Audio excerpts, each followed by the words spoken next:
ఇంతేనేమో ఇంతేనేమో ఇంతవరకేనేమో ఈ ఇంట్లో నా కథ.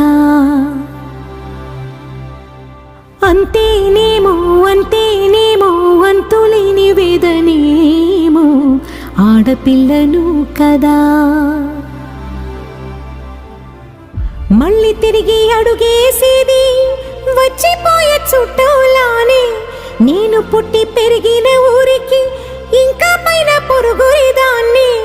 కట్టదాటి గంగ నేడు కంట పొంగెనే. ఎంత ఎంత యాతనో ఎంత గుండె కోతనో ప్రాణమోలే పెంచుకున్న పిచ్చి నాన్నకు. దూలమిరిగి భుజముపై పడిన పిడుగు పాటిది. ఇంతకన్నా నరకమే లేదు జన్మకు.